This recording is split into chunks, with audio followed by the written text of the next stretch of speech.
Hello friends welcome my channel स्टी cooking சமையலிசி இன்னைக்கு நம்மளோட சேனல்ல ரொம்பவே சூப்பரா சுட சுட ஆலு மட்டர் ரைஸ் இது ரொம்பவே டிஃபரண்டா இருக்கும் டேஸ்டா இருக்கும் फ्रेंड्स இது எப்படி நான் செஞ்சேன்றதை இந்த ரைஸ் வந்து நான் எப்படி செஞ்சேன்றதை இந்த வீடியோக்குள்ள பார்த்து தெரிஞ்சுக்கோங்க இந்த ரைஸ் வந்து ரொம்பவே அட்டகாசமா இருக்கும் அதே மாதிரி சூப்பரா இருக்கும் நீங்க ஒரு டைம் செஞ்சிட்டீங்கன்னா மறுபடியும் கண்டிப்பா சொல்றேன் செஞ்சு சாப்பிடுவீங்க அந்த அளவுக்கு சூப்பரா இருக்கும் இந்த ஆலு மட்டர் ரைஸ் வந்து ரொம்ப சிம்பிள் தான் फ्रेंड्स நம்ம எப்பவுமே செய்யற மாதிரி தான் ஆனா மசாலா வந்து கொஞ்சம் டிஃபரண்டா இருக்கும் டேஸ்ட் அட்டகாசமாக இருக்கும் ஸோ வீடியோவை ஸ்கிப் பண்ணாதீங்க தொடர்ந்து வீடியோ பார்த்துட்டு உங்களுக்கு ரொம்பவே பிடிச்சிருந்தா என்னோட சேனலை சப்ஸ்கிரைப் பண்ணிக்கோங்க அதே மாதிரி வீடியோ மறுபடியும் சொல்கிறேன் ஸ்கிப் பண்ணாதீங்க எனக்கு சப்போர்ட் பண்ணுங்கள் வாங்க வீடியோக்குள்ளே போயிடலாம் நைட் டின்னருக்கு ரொம்பவே சூப்பராக உருளைக்கிழங்கு பச்சை பட்டாணி அதை வச்சு வந்து ஒரு சின்னதாக சூப்பராக டேஸ்டியாக ஃப்ரைட் ரைஸ் பண்ணலான்னு இருக்கேன் அதுக்கு நான் கடாய் வச்சுருக்கேன் கடாய் வச்சுட்டு ஃபஸ்ட்டு கொஞ்சமாக எண்ணெய் சேர்த்துக்கோங்க எண்ணெய் நல்லா காஞ்சதும் அதில் நம்ம வந்து ஃபர்ஸ்ட் வந்து கொஞ்சமாக மசாலா ஐட்டம் சேர்க்கணும் அதுக்கு ஃபஸ்ட்டு கொஞ்சமாக உப்பு சேர்த்துக்கோங்க அதோட ஒரு டீஸ்பூன் மிளகாய் தூள் சேர்த்துக்கோங்க இதோடவே கொஞ்சமாக வந்து பெப்பரும் சேர்த்துக்கோங்க அடுத்து இதில் கொஞ்சமாக கரம் மசாலா சேர்த்துக்கோங்க சேர்த்துட்டு இப்போ நம்ம வெட்டி வச்சிருக்கிற உருளைக்கிழங்கு அதில் சேர்த்துக்கோங்க நான் வந்து கொஞ்சம் பெருசாக இந்த உருளைக்கிழங்கை வந்து வெட்டி எடுத்திருக்கேன் இப்போ இந்த ஃபயர் வந்து நல்லா ஹை ஃப்ளேமில் வச்சுட்டு நம்ம உருளைக்கிழங்கை நல்லா ரோஸ்ட் பண்ணி எடுக்க போகிறோம் நம்ம இதில் வேறு எந்த மசாலா சேர்க்க தேவையில்லை அடுத்து நம்ம அந்த ரைஸ் பண்ணும்போது நமக்கு தேவையான ஸ்பைசஸ் ஐட்டம் சேர்ப்போம் ஸோ இது வந்து முதல்ல வந்து நம்ம வந்து இது வந்து கொஞ்சம் உருளைக்கிழங்கு வந்து நம்ம சாப்பிடும் போது உள்ள சப்புன்னு இருக்கக்கூடாது சாப்பிட ஸ்பைசியாகவும் இருக்கணும் அதனால் பார்த்திங்கன்னா நல்லா வந்துட்டு இது மாதிரி வந்து ஃபஸ்ட்டு வந்து நல்லா ரோஸ்ட் பண்ணி எடுத்துக்கணும் இது கொஞ்சம் டைம் ஆகும் இருந்தாலும் இது மாதிரி செஞ்சு பாருங்கள் சூப்பராக இருக்கும் இது நல்லா டீப்பாக ரோஸ்ட் பண்ணி எடுக்கணும் அதே மாதிரி இது மேலே நம்ம எந்த மூடியும் போட்டு மூடாமல் இப்படியே நம்ம ரோஸ்ட் பண்ணோம்னா கொஞ்சம் ட்ரையாகவும் சாப்பிட மொறுமொறுன்னு இருக்கும் ஆனால் நம்ம இது மேலே வந்து ஒரு பிளேட் போட்டு மூடிட்டோம்னா நம்மளுக்கு வந்து இந்த டேஸ்ட் வராது அதனால் இதை வந்து ஓப்பன்லேயே வந்து நம்ம ரோஸ்ட் பண்ணி எடுக்கணும் இப்போ எல்லாமே ஓரளவுக்கு நல்லா ரோஸ்ட் ஆகிருக்கு ஸோ இது நம்மளுக்கு வந்து இது மாதிரி குத்தி பார்த்தோன்னே இது உடையணும் இந்த மாதிரி உடஞ்ச உடனே பாருங்கள் இந்த மாதிரி உடஞ்ச உடையும் நம்மளோட உருளைக்கிழங்கு வந்து நல்லா ரோஸ்ட்டாக இருக்குது இப்போ இதை எடுத்து ஒரு பக்கமாக வச்சிடலாம் இப்போ மறுபடியும் ஒரு கடாய் வச்சுக்கோங்க கடாய் நல்லா ஹீட் ஆகட்டும் இப்போ இது நல்லா சூடணுன்னே நம்ம தேவையான அளவு எண்ணெய் சேர்த்துக்கோங்க இதோட ஒரு ஸ்பூன் வந்து நல்லா கெட்டியான நெய் சேர்த்துக்கிறேன் இங்கே நல்லா குளிர்காலன்றதுனால கெட்டியான நெய் தான் எனக்கு கிடைக்கும் இது மெல்ட் பண்ணாலும் ஒரே ஒரு 10 நிமிஷத்தில் மறுபடியும் வந்து கெட்டியாகிடும் அதனால் வந்து அப்படியே ஸ்பூனில் எடுத்து அப்படியே போட்டுக்குவேன் நான் இப்போ இதோட கொஞ்சமாக சீரகம்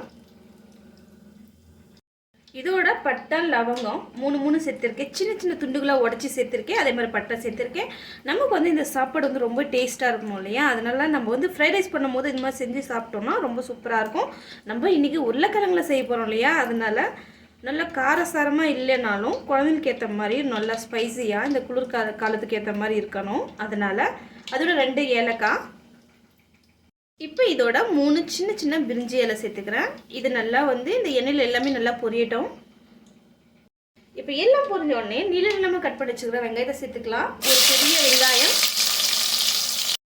இந்த வெங்காயம் வந்து நல்லா வந்து கோல்டன் கலரில் மாறணும் அதே மாதிரி இந்த நீளமாக கட் பண்ணி போட்டோம்னா சாப்பிட்றதுக்கு நல்லாயிருக்கும் வாயில் கடிப்பட்டோன்னே ரொம்ப சூப்பராக இருக்கும் இந்த மசாலாவோட வெங்காயம் சாப்பிடும்போது நீங்கள் இதோட கூட நிறைய வெங்காயம் சேர்த்தும் செய்யலாம் இதோட இன்றைக்கி வந்து பச்சை மிளகா சேர்த்து செய்ய போகிறோம் நீளமாக வெட்டி வச்சா பச்சை மிளகா சேர்த்துக்கோங்க இது வந்து ஒரு 10 பச்சை மிளகா எடுத்துருக்கேன் நல்ல காரசாரமாக இருக்கும் இல்லையா அதனால் பச்சை மிளகா நல்லா போட்டு இதை நல்லா கோல்டன் கலரில் நல்லா ஃப்ரை பண்ணிக்கோங்க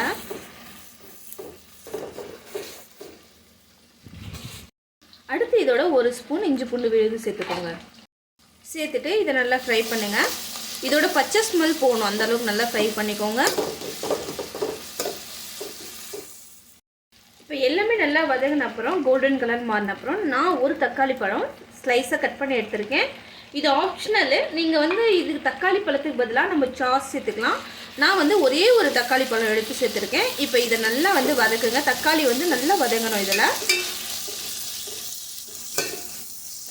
இப்போ மசாலா தேவையான சால்ட்டு சேர்த்துக்கோங்க சால்ட்டு சேர்த்தோன்னா கீழே அடி பிடிக்காது அதே சமயம் தக்காளி ரொம்ப குயிக்காக வதங்கும். அதனால் இப்போ சால்ட்டு சேர்த்து நல்லா மிக்ஸ் பண்ணி கொடுங்க. இதோட நம்ம காரத்துக்கு ஏற்ப ரெட் சில்லி பவுடர் சேர்த்துக்கலாம். ஏற்கனவே நம்ம வந்து பச்சை மிளகாவும் சேர்த்துருக்கோம். அதனால் கலருக்கு ஏற்ற மாதிரி காஷ்மீர் ரெட் சில்லி பவுடர் தான் இது. இது வந்து காரம் கொஞ்சம் குறைவு. நீங்கள் வந்து நார்மல் ரெட் சில்லி பவுடர்னால் இன்னும் குறைவாகவும் சேர்த்துக்கோங்க.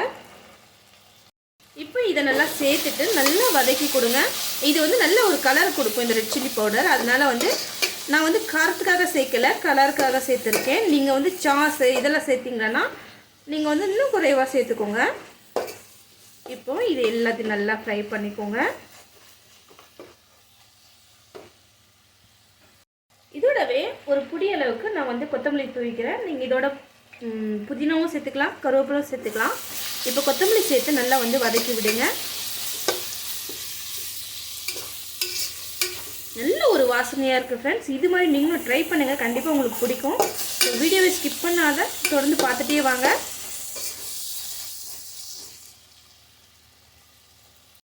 இப்போ எல்லாமே நல்லா வதங்கின அப்புறம் இப்போ இதில் வந்து நமக்கு தேவையான ஃப்ரெஷ் பட்டாணி, அதாவது பச்சை பட்டாணி ஃப்ரெஷ்ஷாக இருக்கிறத சேர்த்துக்கிறேன். நல்லா வாஷ் பண்ணி சேர்த்துக்கோங்க. இப்போ பட்டாணி சேர்த்த உடனே ஒரு டைம் வந்து எல்லாத்தையும் நல்லா மிக்ஸ் பண்ணி கொடுங்க. இது வந்து பச்சை பட்டாணின்றதுனால பாயில் ஆகிறதுக்கு அவ்வளோ ஒரு கஷ்டம் கிடையாது. சீக்கிரமாக வந்து பாயில் ஆகிடும் இல்லையா. லைட்டாக கொஞ்ச நேரம் வதக்குனாவே போதும். இதை என் பாப்பா பச்சை பட்டாணியை அப்படியே வந்து அதோட தோலெல்லாம் உரிச்சிட்டு அப்படியே எடுத்து ஒரு பவுலில் போட்டு சாப்பிடுவோம். ஸோ நாங்கள் வந்து பச்சை பட்டாணி அப்படியே ஃப்ரெஷ்ஷாகவே சாப்பிடுவோம். ரொம்ப வேகணுன்றதெல்லாம் அவசியம் கிடையாது. சரி, உங்களுக்காக நான் சொல்கிறேன். இதை வந்து கொஞ்சம் நேரம் அதில் விட்டிங்கன்னா நல்லா பாயில் ஆகிடும். இப்போ இது எல்லாத்தையும் நல்லா வதக்கினோடனே நான் வந்துட்டு ஒரு 80% நார்மலாக நம்ம வீட்டில் செய்யும் இல்லைங்களா, அந்த சாப்பாடு நல்லா சுட சுட வடித்து எடுத்துருக்கேன். இது வந்து ரொம்ப வேகக்கூடாது, ஒரு 80% வெந்திருந்தால் போதும்.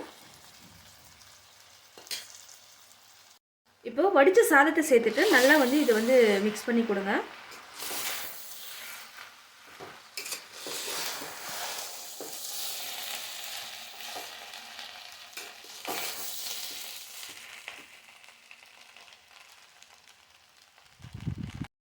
இப்போ இது எல்லாத்தையும் நல்லா இது மாதிரி வந்து மிக்ஸ் பண்ணிவிட்டு இப்போ நம்ம ரோஸ்ட் பண்ணி வச்சுக்கிற உருளைக்கிழங்கு இதில் சேர்த்துக்கலாம்.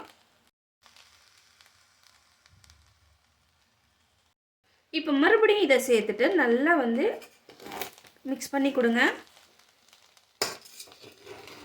இந்த மாதிரி செய்யும்போது ரொம்ப சூப்பராக ஸ்மெல் வருது ஃப்ரெண்ட்ஸ். இது மாதிரி நீங்களும் ட்ரை பண்ணுங்கள். இப்போ பார்த்தீங்கன்னா இந்த ரைஸ் வந்து பார்த்திங்கன்னா ரொம்பவே சூப்பராக இருக்குது ஃப்ரெண்ட்ஸ். டேஸ்ட்டும் நல்லா அட்டகாசமாக இருக்குது. ஸ்மெல்லு பார்த்திங்கன்னா நம்ம தம் பிரியாணி செய்வோம் இல்லைங்களா, அது மாதிரி இருக்குது. ரொம்ப சூப்பராக இருக்குது. இது வந்து கொஞ்ச நேரம் நீங்கள் அரிசி இதெல்லாம் கொஞ்சம் வேகாமல் இருந்தால் இந்த ஸ்டேஜில் கொஞ்சம் மூடி போட்டு மூடிக்கோங்க. என்னோடய சாப்பாடு பார்த்தாவே உங்களுக்கு தெரியும், என்னோடய வந்து கரெக்டாக பர்ஃபெக்டாக இருக்குது. ஸோ இப்போ வந்து இதை வந்து ஒரு பிளேட்டுக்கு மாற்றிக்கலாம். அவ்வளோதான், சூப்பராக ரைஸ் வந்து நைட் டின்னருக்கு பக்காவாக ரெடி ஆகிடுச்சு. அவ்வளோதான் ஃப்ரெண்ட்ஸ், நம்மளோட டேஸ்டியான ஆலு மட்டர் ரைஸ் ரெடி ஆகிடுச்சு. ரொம்ப சிம்பிளாக இருந்தது, டேஸ்டியாகவும் இருந்தது. ஸோ தொடர்ந்து வீடியோ பார்த்துட்டு வந்த அன்பு நண்பர்கள் அனைவருக்குமே ரொம்ப நன்றி. இதே மாதிரி சப்போர்ட் பண்ணிகிட்டே இருங்க. நெக்ஸ்ட் ஒரு இன்ட்ரெஸ்டிங்கான வீடியோட உங்களை வந்து மீட் பண்ண. டேக் கேர், பாய், தேங்க்யூ.